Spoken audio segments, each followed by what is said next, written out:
Кавказ Пиктурис представляет. Фильм основан на реальных событиях.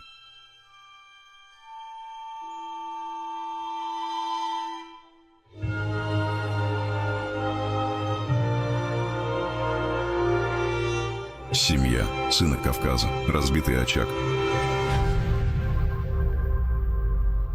В этом фильме будет показано все без прикрас. Правда такой, какая она есть. История чеченской семьи, которую в Европе оскорбляли, унижали, подавляли и в конце концов разрушили. И самое горькое, что это сделали свои же чеченцы. Это боль, которую невозможно забыть, и правда, которую пора сказать вслух. В этом фильме вы сами сможете понять, кто на самом деле является настоящим чеченцем, и что значит быть чеченцем по сути, а не по словам. Порыбачили, но рыбы не ловили, зато кормили.